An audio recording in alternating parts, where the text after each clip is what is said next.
ang mga kwento ng pag-ibig, kwento ng buhay at kwento ng pag-asa dito sa Barangay Love Stories. Love Stories.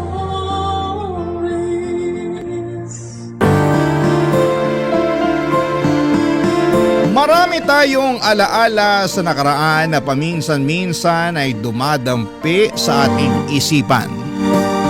Mga alaala mula sa ating pagkabata na kailanman ay hindi na maibabalik pa at hindi na mararanasan. Ikaw kabarangay, anong memorya mo sa iyong kabataan nang hindi mo makakalimutan? Dear Papa Dudut, magandang tanghali po sa inyo. Sumulat po ko sa inyo para i-share ang isang nakakatuwang alaala ko mula noong kabataan ko na hanggang ngayon ay hindi ko pa rin makakalimutan. Isa itong kwento na tiyak akong makakarelate ang lahat, lalo na sa mga kaedaran ko na dumaan sa parehong henerasyon. Tawagin niyo na lamang po ako sa pangalang Jepong, 38 years old at isang city guard. Ang kwento ay nangyari 16 years ago. Di pa uso noon ng Facebook at isa pa lamang akong hamak na binatang tambay noon. Wala pang social media ng panahon namin. Ang tanging kinakaadikan ng mga kabataang tulad ko noon ay ang pagtitext sa cellphone. Isa sa mga hindi ko malilimutan noong panahon ko ay noong nauso ang pagkakaroon ng text clan. Para sa mga hindi po nakakaalam, sa mga Gen Z, ang clan ay grupo ng mga taong karaniwan ay hindi magkakakilala na nagmula pa sa iba't ibang mga lugar. Ang mga miyembro nito ay araw-araw na nag-uusap sa text, nag-a-update sa mga kaganapan sa buhay nila at nagsisend ng mga kung ano-anong quotes sa pamamagitan ng group messaging. Sa panahon ngayon, ang tawag naman dito ay group chat. Pero sa panahon namin, sa halip na isahang pag-send ang ginagawa sa message namin ay mano-mano namin po itong pinapadala. Kung nakaregister ka naman sa Anlitext na promo, ay maaari mo itong isend to all sa lahat ng miyembro ng inyong clan. Ang tawag namin doon ay GM o yung group message Papa Dudut.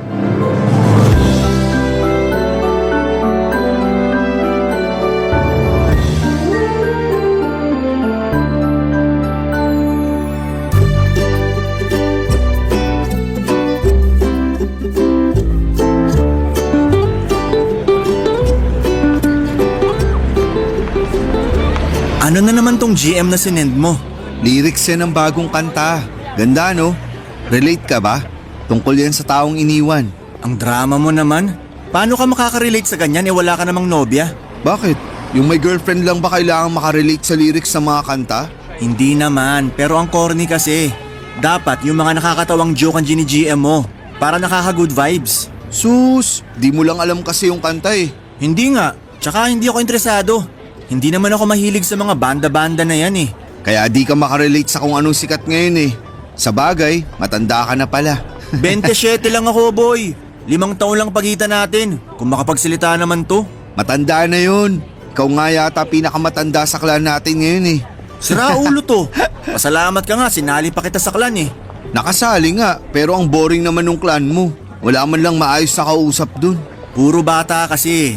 Tapos iilan lang yung kaedaran natin dun. Sinali lang din naman kasi ako ng katrabaho ko dun, pampatay oras. Pero kung naghahanap ka ng mas magandang grupo, may bagong clan na nagre-recruit sa akin ngayon. Talaga? Oo, bawal ang bata dun. Walang menor de edad. Kaya mas maganda to kaysa sa clan na meron tayo ngayon. Sali mo ako, dali. Kung gusto mong sumali, kailangan mo munang umalis sa current clan natin ngayon. Bakit naman? May rules sila na 1 clan per person lang eh. Hindi sila tumatanggap ng taong member na ng ibang clan. Bakit daw? Ewan ko. Exclusive lang daw sila eh. Ang dami naman nilang alam. Clan lang naman yan eh. Hindi lang yun kasi basta-bastang clan. Halos lahat ng member doon, sobrang close na nila sa isa't isa. Magkakaibigan na sila. May mga nagkatuluyan na nga rin eh. Talaga? Pero hindi ba bawal magpakilala sa mga clan? Dapat may gamit kang codename? Oo, bawal. Pero wala naman silang magagawa kung nagkagustuhan yung mga clanmates eh. Tsaka hindi na nila malalaman kung may mga nakikita mang clan members. Hindi rin maiiwasan yon kasi may mga nagaganap namang Grand Eyeball. Marami bang babae doon? Marami. Isa tong clan na to sa pinakasikat na clan ngayon. Dami ngang sumasali kaya pili lang talaga yung kinukuha nila. Tsaka may limit lang ata yung bilang ng members. Paano ba makasali? Kailangan may kakilala kang member. Yung katrabaho ko, member ngayon dun. Pwedeng-pwede niya tayong ipasok kung sakali. Sali tayo. Alis na tayo sa clan natin ngayon. Puro coach lang naman nare-receive kong text sa kanila eh. Sige, sasabihan ko yung katrabaho ko. Baka sakaling dito na ako makahanap ng girlfriend. Malay mo. Balita ko, madalas silang nag-Grand Eyeball eh. At ang sabi, marami raw magagandang babae sa clan nila. Gusto ko yan. Para makakilala naman tayo ng bagong kaibigan. Teka lang, itetext ko na yung katrabaho ko. Nag-send yun nung nakaraan ng form na kailangang sagutan eh. Teka, kailangan pa bang magbigay ng personal information? Oo, pero yung mga admin lang naman na makakaalam ng impormasyon na ibibigay mo. Bawal pa rin magpakilala. Pero dapat alam ng mga admin yung totoong pagkakakilanlan mo. Para kung sakaling may masamang mangyari o kung may gawin kang hindi maganda, madali ka lang nilang matuntun. Nakakatakot naman pala yung clan na yan. Nakakatakot kung may plano kang gumawa ng masama. Pero kung ang hanap mo lang naman ay kaibigan o girlfriend, mag-i-enjoy ka rito. Yun ang sabi ng katrabaho ko. Hindi ko pa naman nararanasan kaya hindi ko pa masasabi kung totoo yung mga yon. Hindi ka ba sasali? Sasali ako kung sasali ka. Oo, sasali ako. O sige, paalam na lang muna tayo sa clan natin bago tayo sumali sa bago para matanggap tayo agad. Sige, uunahan ko nang magpaalam kay admin. Tandang-tanda ko pa. Palagi noong nauubos ang pera ko para lamang makapag-load ng only text at only call para lamang makapag-update ako sa clanmates ko. Mahal kasi ang bayad kada text noon kaya kailangan mag-register sa mga promo. Isang requirement sa grupo namin noon ay kailangan naming mag-send ng group text sa lahat ng clan members kahit gaano pa ito kawalang kwenta. Ang ginagawa ko noon ay nagsasend ako ng mga quotable quotes kada hapon at kung sino man ang mag-reply sa message ko, ayun na ang nakakausap ko lalo na kapag bored ako. Bawal ang magbigay ng totoong pagkakakilanlan kapag miyembro ka ng clan. Meron kaming kanya-kanyang code name noon at ang gamit ko dati ay Emo Punk 57 para medyo rebelde ang datingan. Ang codename na yon ay laging nakalagay sa dulo ng bawat text message na pinapadala namin na siyang nagsisilbing naming signature. Tuwing nagkakaroon kami ng bagong miyembro ay nagpapakilala sila sa pamamagitan ng ASL o yung tinatawag na age, sex, location. Kasama ng codename nito. Required sa amin na isave ang number nila para maisama sila sa send to all list namin. Kung tama ang memorya ko, papadudot, nasa mahigit 50 na katao ang miyembro ng clan namin noon. May ilan na mula pa sa Rizal, Cavite, Lucena, Batangas, Pampanga at kung saan pa. Isa sa mga miyembro nito na hindi ko makakalimutan ay si Lady Maldita na naging textmate ko noong panahong yon, papadudot.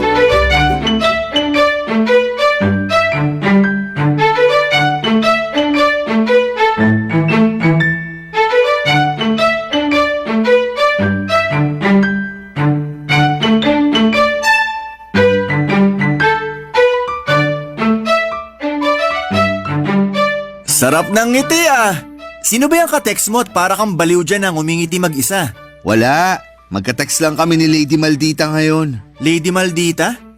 Hindi ba yan yung bagong pasok sa clan natin? Oo, siya nga. Bilis ah! Close na kayo agad? Winelcome ko lang siya tapos nagtuloy-tuloy na yung usapan namin. Kausap ko rin yan nung nakaraan eh. Talaga? Anong pinag-usapan nyo? Wala naman, kung ano-ano lang. Pero masarap siyang kausap no? Oo, ang kulit nga niya sa text eh. Hindi siya na nag-uusapan. Kaya minsan hindi ko namamalayan yung oras. Ilang oras na pala kaming magkausap. Malayo siya sa codename niya na Maldita kasi hindi naman siya Maldita talaga. Tinanong ko nga siya kung bakit Lady Maldita yung codename niya. Oh, anong sabi? Wala lang daw. Trip lang daw niyang gamitin yung salitang Maldita para cool daw pakinggan. Kung sa bagay, emo punk nga yung codename mo. Hindi ka naman emo. Mas lalo sa'yo. Dark Knight 69? Superhero ka? Kaya nga codename eh. Kanya-kanyang trip lang yan. Sa tingin mo, maganda tong si Lady Maldita sa personal? Hindi ko alam. Di ko pa naman siya nakikita eh. Bakit? Type mo? Medyo. Anong medyo? Oo at hindi lang ang sagot sa tanong ko. Hindi pa nga ako sigurado. Magaan siya kausap pero hindi ko pa naman siya nakikita ng personal kasi. Kailangan ba makita mo muna siya bago mo siya magustuhan? Malamang. Ikaw ba gusto mong magkagusto sa pangit? Siyempre kung ako papipiliin, dun ako sa maganda. Pero nasa tao rin naman kasi yan. Kung nahulog ka dahil sa ugali ng tao, kay pangit man yan, titibok talaga ang puso mo para sa taong yun. Baka lang kasi masayang yung pagkagusto ko sa kanya kung pangit naman pala siya. Ang pangit naman nun? Nakabase ka sa panlabas na anyo ng tao? Yun na magdidikta sa'yo kung mamahalin mo ang isang tao o hindi? Oh, bakit? Anong masama dun? Ganun naman talaga sa totoong buhay. Ipokrito ka kung sasabihin mong hindi ka naghanap ng magandang babae na magiging nobya mo. Hindi. Hindi ako ganung tao. Mas gugustuhin ko na lang yung babaeng totoong mahal ako at mahal ko kaysa sa taong gusto ko lang kasi maganda siya. Napakabuti mo namang nilalang. Wala akong magagawa kung yun ang gusto mo. Basta ako, alam ko kung anong gusto ko. Bata ka pa nga talaga kung mag-isip. Matanda ka na kasi. Sira ulo. Paano kung pangit si Lady Maldita? Sa akin na lang siya? Bakit? Type mo rin si Lady Maldita? Bakit naman hindi? Katulad ng sinabi mo, magaan siya kausap. Totoo yun. Parang may tinatago siyang talino kasi may sense of humor din siya. Hindi siya boring. Di natin masabi. Baka magustuhan ko rin siya. Loko ka, aagawin mo pa siya sa akin. Bakit? Sa'yo ba siya para maagaw ko? Magkausap lang naman kayo ah. Tsaka ikaw mismo nagsabi na hindi ka pa sigurado kung magugustuhan mo siya kasi hindi mo pa naman nakikita yung mukha niya. Kahit na, ako nauna sa kanya. Bakit? May pila ba? Hindi to first come first serve. Kung sino magustuhan niya, yun ang panalo. Nakikipagkompetensya ka ba sa akin? Bakit? Takot ka? Ba't naman ako matatakot sa'yo? Di hamak naman na mas lamang ako sa'yo. Yun naman pala eh. Di may the best man win na lang. Ako na yun. Huwag ka nang mag-aksaya ng oras. Huwag ka masyadong pakampante. Magugulat ka na lang ako na pala yung pinili. Nek-nek mo. Taas ang tingin mo sa sarili mo eh. Hanggang ngayon wala ka pang nobya. Malay natin si Lady Maldita na yun. Sa akin mapupunta si Lady Maldita. Sisiguraduhin ko yun. Tingnan na lang natin kung kanino siya mauuwi. Simula noon ay gabi-gabi na kaming magka-text ni Lady Maldita. Mula raw siya sa Santa Rosa, Laguna at mas matanda siya ng 2 taon kesa sa akin. Nagtatrabaho siya sa isang kumpanya na hindi niya pinangalanan. No boyfriend since birth daw siya at first time lang na sumali sa clan. After siyang makatanggap ng imbitasyon mula sa isang unknown number. Masayang kausap sa text si Lady Maldita, Papa Dudut. Lagi nga akong excited noon tuwing nakakatanggap ako ng message mula sa kanya. Wala pang 1 segundo ay may sagot agad ako sa mga message niya. Noong araw, lagi akong nakakatanggap ng love quotes mula sa kanya. Yun ang dahilan kung bakit ko naisip na baka may gusto siya sa akin. Ang pag-uusap naming dalawa ni Lady Maldita sa mga sumunod na linggo ay mas lumalim pa hanggang sa nawala na sa isip namin noon ang pagkakaroon namin ng clan. Binaliwala namin ang rule na bawal magbigay ng personal information sa isa't isa. Nagpakilala ako kay Lady Maldita at doon ko na rin nalaman na ang totoo niyang pangalan ay Almira. Tumagal pa ng 1 buwan ng pag-uusap naming dalawa, Papa Dudut. May ilang pagkakataon na gusto ko siyang tawagan para sana mas maging maayos ang kwentuhan namin dahil minsan ay nakakatamad ding mag-text. Pero kada tumatawag ako ay hindi ito sinasagot ni Almira. Mahiyain daw kasi siya at tuwing may kausap siya sa telepono ay nabablangko ang utak niya. Mas gusto raw niya ang text para may oras siyang makapag-isip sa mga i-reply niya. Hindi nga naglaon, Papa Dudut, ay sinubukan kong ligawan si Almira dahil alam kong noong time na yon ay interesado rin sa kanya si Ronnie. At ayokong maagawan ako sa pagkakataong ito, Papa Dudut. Barangay Love Stories. Barangay Love Stories. Papa Dudut, hindi ko po alam kung papaano ang panliligaw na ginawa ni Ronnie kay Almira, pero sa aming dalawa ako ang nagwagi.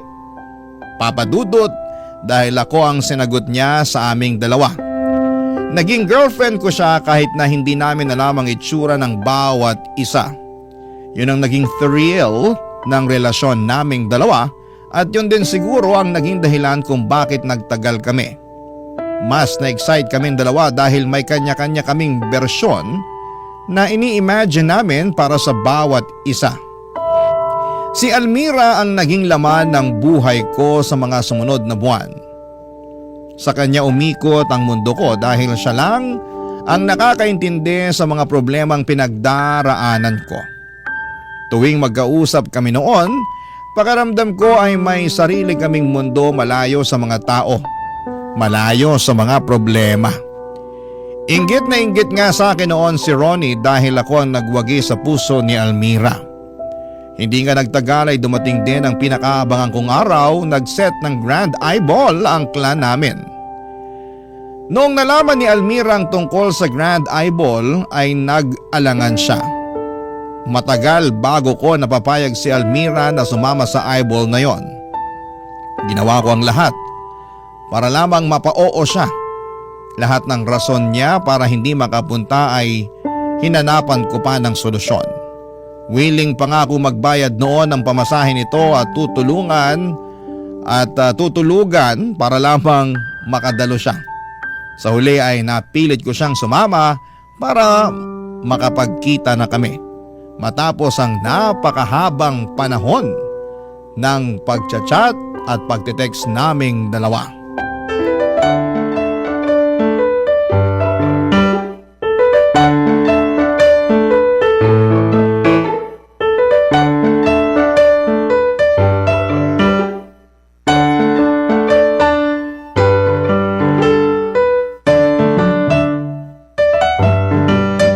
Jepong, manlibre ka naman dyan kahit soft drinks lang. Sa akin natambay ka pa talaga magpapalibre? Wala akong pera. Ikaw nga tong dapat manlibre. Ikaw yung may maayos na trabaho sa ating dalawa. Pecha de peligro ako ngayon. 20 pesos na nga lang natitira sa pitaka ako Puro barya pa. Kung bakit kasi sobrang gastador mo? Nakalimutan mo yata na breadwinner tong kausap mo. Winner saan? Sira, breadwinner. Ang ibig sabihin nun, ako yung bumubuhay sa pamilya ko.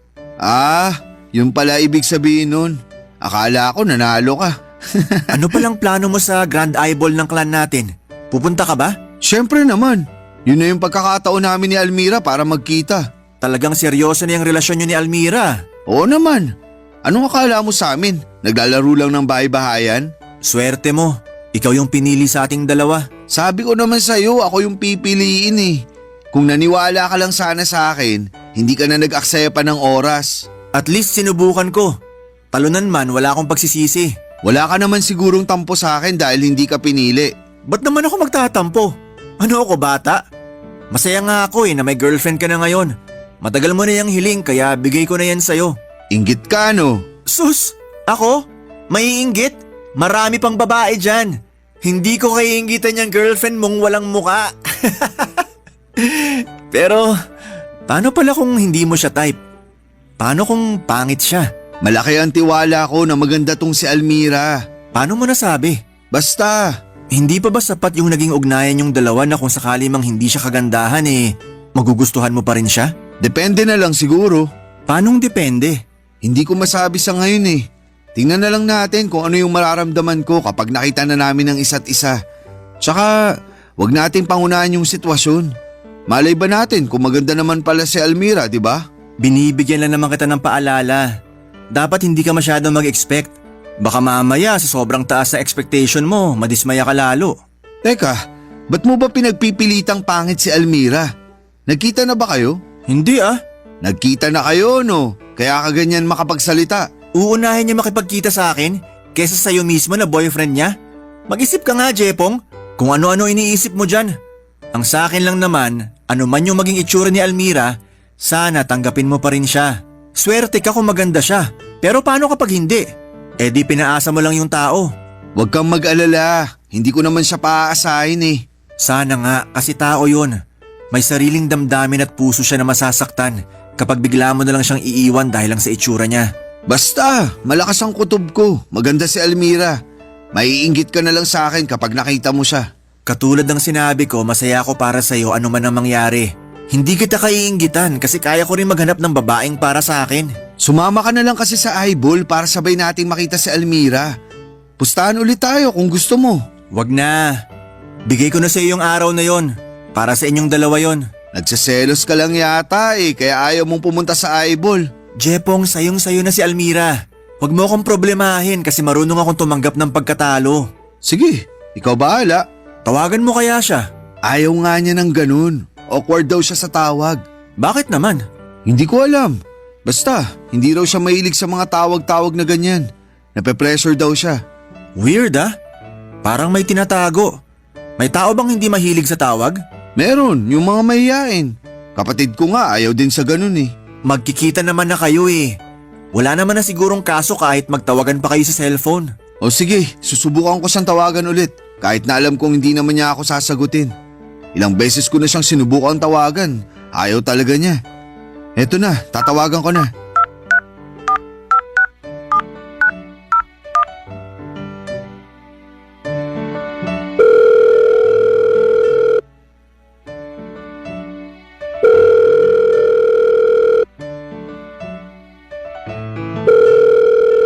Mukhang ayaw nga talaga.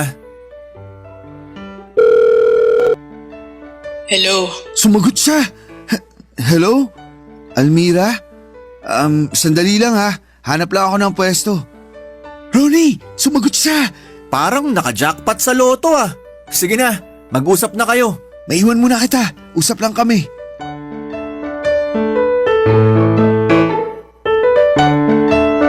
Bagay na bagay ang boses ni Almira sa inimagine ko, Papa Dudut. Mas lalo tuloy akong na-excite dahil nabigyan ko na ng boses ang babaeng ilang buwan ko nang kausap. Kung pwede lang sana noong gabi-gabi na lamang kaming magtawagan kaso'y ayaw talagang sumagot ng tawag minsan si Almira. Gawa nga na may anxiety daw siya pagdating sa mga ganong klase ng pag-uusap. Kahit papaano naman ay minsan ay pinagbibigyan pa rin niya akong kausapin ko siya sa tawag kapag nakukulitan na siya sa akin. Sapat na para sa akin yon, Papa Dudut.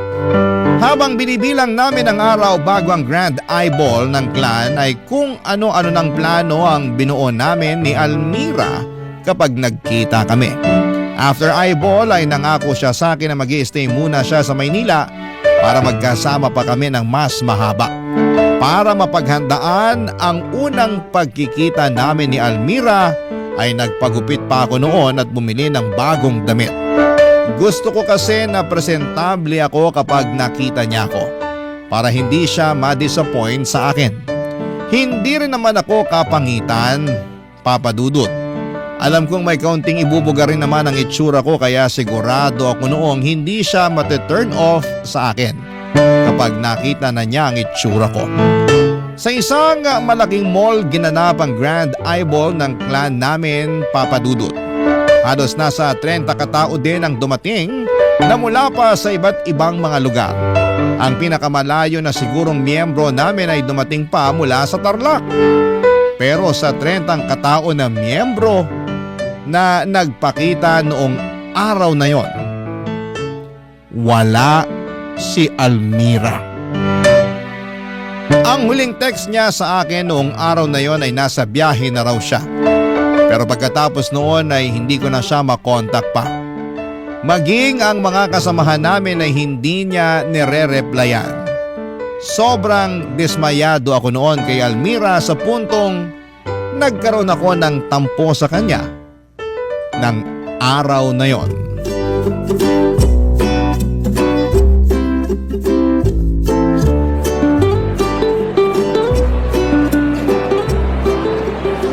Saya pala ng mga ganong grand eyeball, no? Akala ko boring kaya hindi ako interesado nung una. Mabuti na lang pala last minute nagbago yung isip ko at sumama ako sa'yo. Wag mo muna akong kausapin. Bad trip ako ngayon. Oh, ano nangyari? Bakit ka naman bad trip? Hindi ako sinipot ni Almira. Ha? Hindi siya dumating? Nung nagkahiwalay tayo kanina, akala ko kikitain mo na siya. Yun dapat ang plano. may napag-usapan kaming meeting place para mas mauna kaming magkita. Dapat sabay kaming pupunta sa eyeball. Kaya kita pinauna kanina. Kasi gusto kong ako yung maunang makakita sa kanya. Kaya naman pala hindi kita makita kanina eh. Akala ko naman, mas pinili niyong umalis na lang para mag-date sa labas. Buong araw, hinintay ko siya sa meeting place namin. Walang Almira na dumating. Pero bakit daw? Bakit hindi siya nakarating? Hindi ko alam. Hindi niya sinasagot mga tawag ko. Hindi siya nagre-reply sa mga text ko. Hindi kaya may nangyari sa kanya habang papunta dito? Ang sabihin mo, inindiyan niya ako. Pero bakit ka naman i-Indianin nun? Eh ang tagal niyo ng plinano tong pagkikita niyo. Yun ang palaisipan sa akin hanggang ngayon. Kaya nga ako nababanas eh. Baka naman hindi pa siya ready. O kaya naunahan siya ng hiya kaya hindi na siya tumuloy. Kung ganun man ang nangyari, maiintindihan ko naman siya eh. Basta sabihin lang niya sa akin na hindi na siya matutuloy. Hindi yung pinaghintay pa niya ako buong araw para lang pala sa wala. Hindi ba siya nagsabi? Hindi, nakakainis nga eh. Text ako ng text sa kanya. Naubos na nga yung load ko kaka-text sa kanya. Hindi man lang siya nag-reply. Nako, mukhang in-Indian ka nga talaga. Hindi mo naman sinabi sa akin para sana nasamahan kita sa pag-aantay. Idadamay pa kita sa problema ko? Wag na. Yung eyeball naman ang ipinunta mo eh, hindi si Almira. Pero syempre kaibigan kita. Gusto ko rin naman na samahan kita kapag may problema ka pinagdadaanan. Salamat, pero kaya ko namang harapin mag-isa yun eh. Hindi naman na ako bata para mangailangan ng kasama. Tsaka nakakahiya. Ano namang nakakahiya doon? Ang yabang-yabang ko magsalita tapos di rin naman pala ako sinipot. Doon ka pa talaga nahiya? Sanay na ako sa kayabangan mo kaya wag mo nang ikahiya yun. Pero hindi mo ba naisip? Paano kung nagpunta naman pala talaga siya? Anong ibig mong sabihin? Paano kung nakita ka na pala niya tapos na-realize niya na hindi ka niya type kaya hindi na siya nagpakita pa sa'yo? Hindi naman ako pangit eh. Alam ko naman yun. Ang pogi-pogi mo eh. Pero hindi rin naman natin hawak yung taste ni Almira. Paano kung iba pala tipo niya? Okay lang naman yun kung hindi niya gusto itsura ko. Pero sana naman sabihan niya ako. Para hindi niya ako pinaghintay na parang tanga. Hindi ko na tuloy nakilala yung ibang clanmates natin dahil sa kakaantay ko sa kanya. Hayaan mo. Balita ko may eyeball yata ulit sa susunod na buwan. Talaga? Oo. Yun ang napag-usapan kanina bago umuwi. Sayang talaga. Kung alam ko lang sana na hindi na dadalo si Almira, nagpunta na lang sana ako sa inyo kanina. Ano ba kasing pumasok sa isip mo? Ba't mo siya inantay ng ganun katagal? Hindi mo man lang ba naisip na baka hindi na talaga siya tutuloy? Siyempre binigyan ko siya ng chance. Naisip ko na baka late lang siya o kung ano. Hindi ko naman alam na talagang hindi pala niya ako sisiputin. Antayin mo na lang kung anong paliwanag niya. Baka naman may maayos na rason kung bakit hindi siya nakapunta ngayon. Lawakan mo na lang muna yung pag-iisip mo. Yun ay kung papansinin pa niya ako. Hindi niya ako pinapansin eh. Paano mo naman nasabing hindi ka pinapansin? Baka naman nakapatay yung phone niya o baka wala siyang pang-reply sa'yo. Nagre-ring yung phone niya kanina. Ibig sabihin hindi siya lobat o anuman. Ibig sabihin nababasa niya yung mga text ko sa kanya. Ayaw lang niya akong pansinin. Ganito na lang gawin mo. Pagka uwi mo, magpalamig ka muna ng ulo. Tsaka mo siya i-text ulit. Alamin mo muna kung bakit hindi ka niya sinipot. Tsaka ka mag-decide kung anong gagawin mo sa kanya. Bahala na. Yun ang gawin mo. Gusto mo kumain muna tayo bago tayo umuwi? Napagod ako sa eyeball eh. Ginutom ako. O sige, tara. Baka sakaling mawala tong inis ko. Kinabukasan, Papa Dudut, ay isang mahabang text message ang pinadala sa akin ni Almira. Sa sobrang haba nito ay nahati pa ang text sa 3 long message dahil limitado lang ang bilang ng salita na pwedeng ipadala sa text noon. Nagsimula si Almira sa paghingi ng tawa dahil hindi siya nakadalo sa eyeball na ilang linggo ring naming inabangan. Saka siya nagpaliwanag na hindi raw siya nakapunta dahil nagkaroon ng emergency sa bahay nila. Isinugod sa paggamutan ng nanay niya dahil bumaba raw ang sugar level nito at muntik nang mapahamak ang kanyang buhay. Ang galit na naramdaman ko noon ay biglang napalitan ng pag-aalala. Agad ko rin naman siyang pinatawad sa ginawa niyang pang-Indian sa akin dahil naintindihan ko naman na mas mahalaga ang pamilya kesa sa pagkikita naming dalawa. Marami pa naman kaming pagkakataon para magkita uli kaya hindi ko na lamang ito masyadong dinibdib. Sa halip ay nangako sa akin si Almira na babawi na lamang siya sa akin sa mga susunod na araw. Sa katunayan, siya mismo ang nagset ng bagong araw ng pagkikita namin. Ilang araw ang hinintay ko para sa pagkikita namin ni Almira. Hindi na nga ako makapag-focus sa mga ginawa ko noon dahil sobrang excited ako sa meet-up naming dalawa. Ang dami kong planong gawin sa kanya kapag nagkita na kami, Papa Dudut. Kaso nga lang, nang dumating ang araw ng paghaharap naming dalawa ng girlfriend ko, ay nadismaya lamang ako, Papa Dudut. Ang lahat ng expectation ko ay parang tubig na nag-flash sa toilet nung nakita ko na ang babaeng nagngangalang Almira na naging girlfriend ko ng ilang buwan, Papa Dudut. Barangay Love Stories. Barangay Love Stories. Papa Dudut, sa isang mall sa Parañaque kami nag-decide na magkita ni Almira. Siya mismo ang pumili ng lugar na yon kaya pinagbigyan ko siya. Sobrang dami ng tao noong araw na yon dahil araw ng Sabado. Ang malala ay nagloloko pa ang network provider ko noong araw na yon. Hindi ako makapag-register ng only calls at text kaya limitado lang ang text na naipapadala ko kay Almira habang hinihintay ko siya dahil baka maubusan ako ng pang-contact sa kanya. Noong araw na yon ay sobrang lakas ng kabog ng dibdib ko dahil matagal ng panahon kong hinihintay ang pagkikita naming dalawa. Sa huling text niya sa akin ay nakasuot daw siya ng itim na t-shirt at pantalon. Halos suyuring ko na ang buong mall para lamang maghanap ng babaeng nakaitim at nakapantalon. May punto pa nga noong isang babae ang nilapitan ko dahil saktong siyang iniisip kong itsura ni Almira. Kaso napahiya lamang ako dahil hindi pala siya si Almira, Papa Dudut. Mahigit 2 oras na akong naghihintay noon nang bigla-bigla ay tumigil na naman sa pagbibigay ng update sa akin si Almira. Nang mga oras na yon ay nagsimula na ako magkaroon ng hinala. Ganon na ganon kasi ang ginawa niya sa akin noong eyeball. Bigla na lang siyang tumigil sa pagre-reply. Pakiramdam ko ay hindi na naman niya ako sisiputin. Pero kahit na ganoon ay nagantay pa rin ako ng ilang oras hanggang sa bigla itong nag-text sa akin at nagsabing nasa mall na siya. Papa Dudut, biglang bumilis ang tibok ng puso ko. Habang excited na hinahanap si Almira, ay biglang dumating si Ronnie at mas nauna kong nakita kesa kay Almira, Papa Dudut.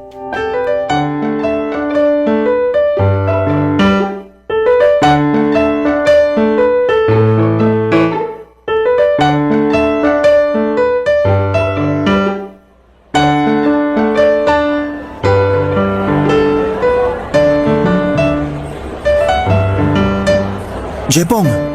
Oh, Ronnie, anong ginagawa mo rito? May dinaanan lang ako. Naghahanap kasi ako ng bagong sapatos kaya nagpunta ako rito sa mall. Ah, ganun ba?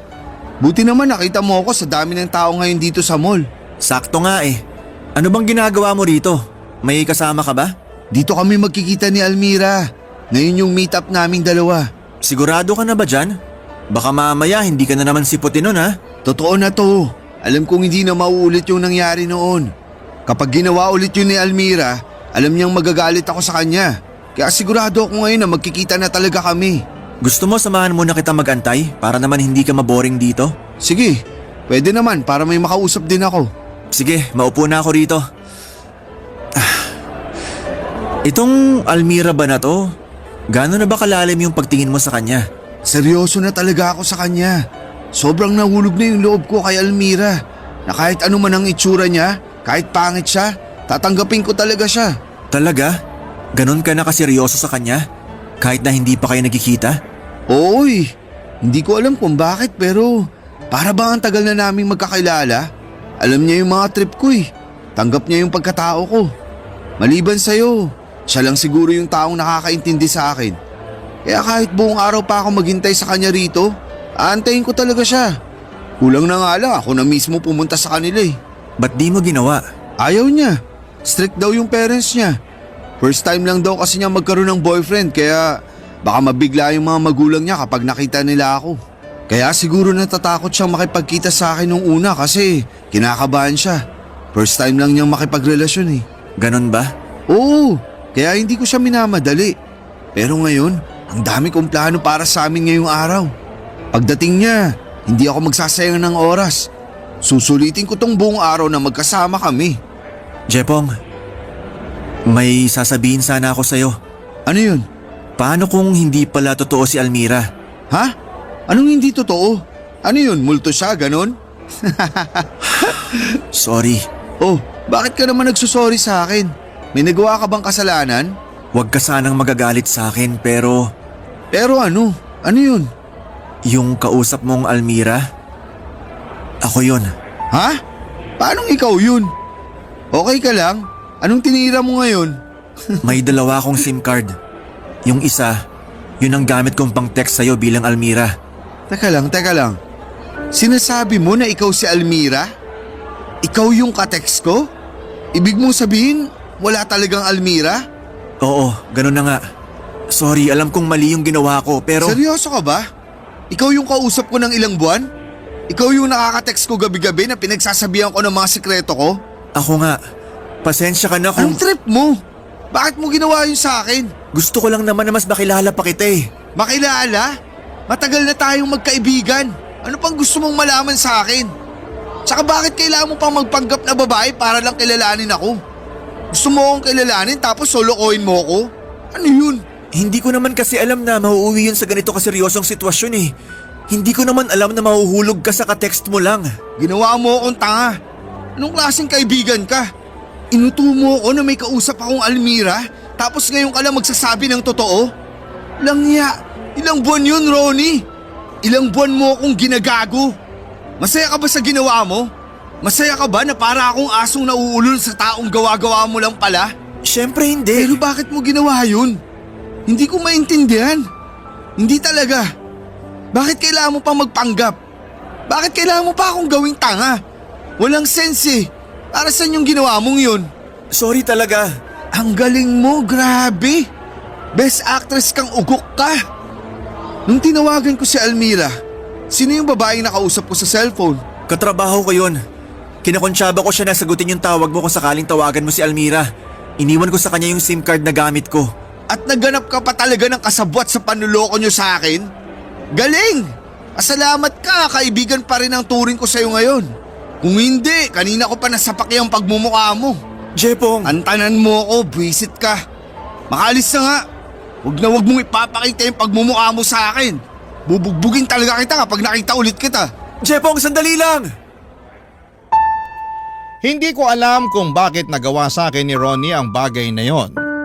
Okay lang sana kung isang araw lang ang tinagal ng panlolokong yon pero ilang buwan siyang nagpanggap na si Almira para lang gawin akong tanga.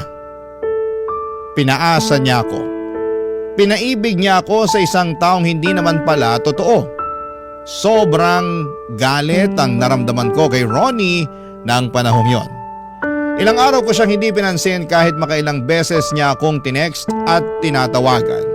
Sinubukan din niya akong puntahan sa bahay pero ayaw ko siyang harapin dahil baka kung ano pa ang magawa ko dahil sa sobrang galit ko sa kanya. Pakiramdam ko noon ay para kong bata na pinaikot lamang ni Ronnie. Hindi ko maisip kung anong klaseng trip ang gusto niyang gawin at kung ano man ang rason niya ay hindi yon nakakatuwa. Dahil sa nangyari ay umalis ako sa clan namin at dinilit ko na lahat ng contact ng clanmates ko na nakasave sa cellphone ko para matahimik ito mula sa kakatunog. Nakatulong ang ginawa kong yon para makalimot ako sa ginawang panloloko sa akin ni Ronnie. Nakakainis mang isipin, papadudot, na sobrang dali kong nahulog sa ganong klaseng panloloko. Kung iisipin, ilang beses na akong hindi sinipot noon ni Almira, ayaw din niyang tinatawagan ko siya. Doon pa lang dapat ay nagkaroon na ako ng hinala. Pero dahil sa pag-ibig ay nabulag ako. Kaya madaling nauto ang puso ko. Pagkalipas ng ilang linggo ay hindi namin pagkikita at pag-uusap ni Ronnie ay nagpumilit siya pumunta sa bahay para personal na humingi ng tawad. Pero noong hindi ko siya kinita, ay naghintay siya sa labas ng bahay hanggang sa nakakita siya ng pagkakataon na makausap ako ng masinsinan.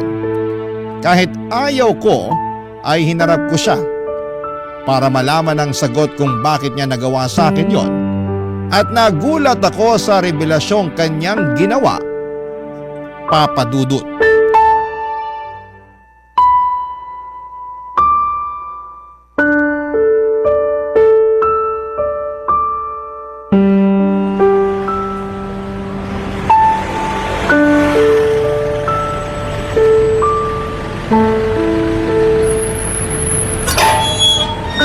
Jepong, Hanggang ngayon, nandito ka pa rin? Ibang klase. Ang tibay mo rin ah. kausapin mo naman ako. Hindi ba sabi ko sa'yo huwag mo nang ipapakita yung pagmumukha mo sa akin? Kailangan kita makausap para makapagpaliwanag ako sa nagawa ko.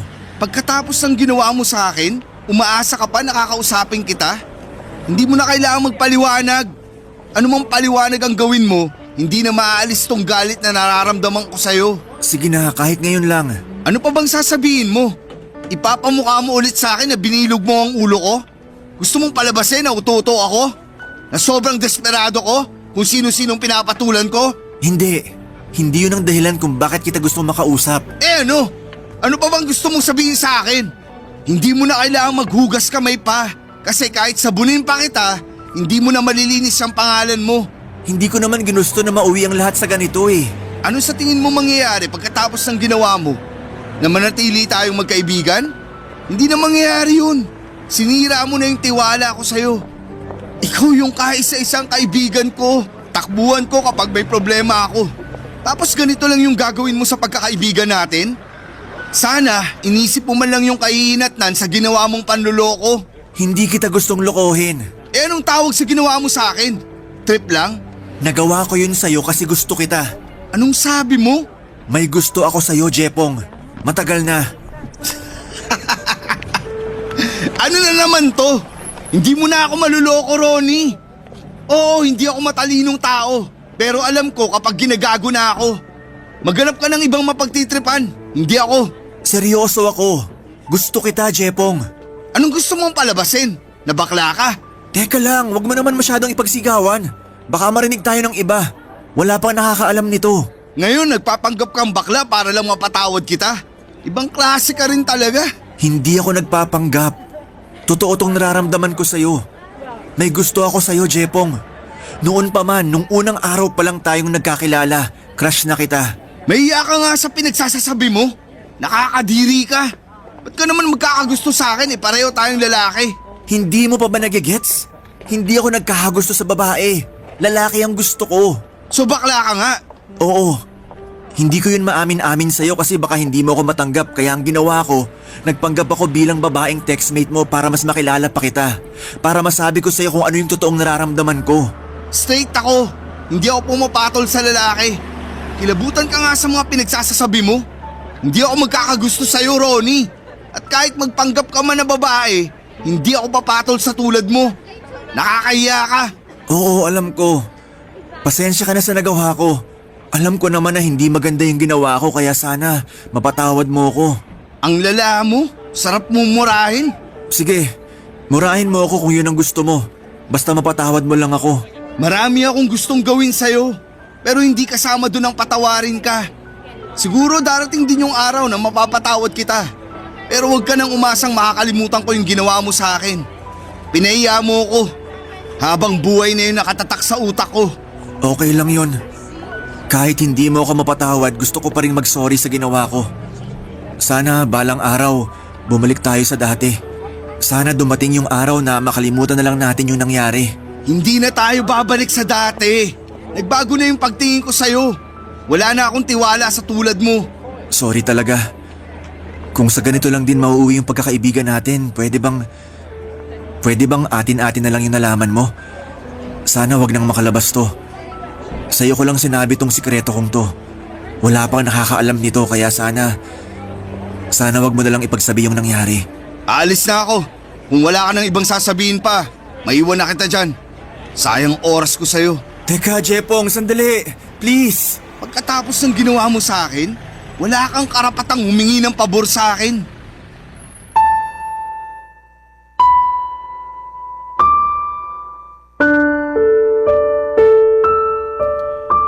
Aaminin ko, Papa Dudut, na tinayuan ako ng balahibo sa mga sinabi sa akin ni Ronnie. Sa tagal ng pagkakaibigan naming dalawa ay hindi ko naisip na meron para siyang lihim na pagtingin para sa akin. Hindi ako bakla at kailanman tanging kaibigan lang ang tingin ko sa kanya. Hindi ako nagkaroon ng interest o anumang pagtingin para sa kanya. Dahil sa mga sinabi niya ay nilayo ko na lamang ang sarili ko sa kanya, Papa Dudut. Doon din ay tinapos ko na ang pagkakaibigan namin ni Ronnie dahil hindi na ako komportableng makasama siya. Lalo na't alam ko na kung ano ang totoong pagtingin niya para sa akin. Alam ko pong hindi maganda ang ginawa kong yun, pero bata lang ako noon at hindi pa malawak ang pag-iisip. Ang masaklap ay may nagawa pa akong kasalanan sa kanya dahil sa halip na isekreto ko ang mga nalaman ko kay Ronnie ay pinagkalat ko pa ito. Hindi lang sa amin kundi pati na rin sa mga kakilala namin. Nagalit sa akin si Ronnie sa ginawa ko at naiintindihan ko kung bakit. Simula noon ay nag-iwasan na kaming dalawa hanggang sa nawala na ako ng balita sa kanya. Ni hindi ko man lang nabalitaan na lumapit na pala siya noon or lumipat na siya noon ng tirahan dahil sa kahihiyan. Hindi ko alam kung hanggang ngayon ay kinakasuklaman pa rin ako ni Ronnie dahil sa mga ginawa ko. Pero kung ano man ang nagawa niya sa akin noon ay matagal ko na siyang napatawad. Paminsan-minsan ay nanunumbalik lang sa alaala ko ang kwentong ito dahil napapaisip ako kung kumusta na nga ba si Ronnie, ang dati kong kaibigan na itinuring kong para ng kapatid. Kung sakali mang mapakinggan ni Ronnie ang kwento kong ito, naway sanay nasa mabuti siyang kalagayan ngayon at masaya na sa sarili niyang buhay. Dito na po nagtatapos ang kwento ko at maraming salamat po sa inyo. More blessings po sa inyong programa at pa-shoutout na rin po sa mga dati kong clanmates noong 2009. Ang inyong forever kapuso at kabarangay, Jepong aka Emo Punk 57. Barangay Love Stories. Barangay Love Stories. Kwentuhan naman tayo dito sa comment section.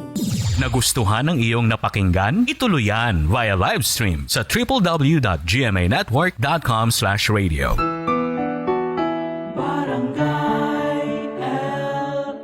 In Mega Manila, 97.1. Forever.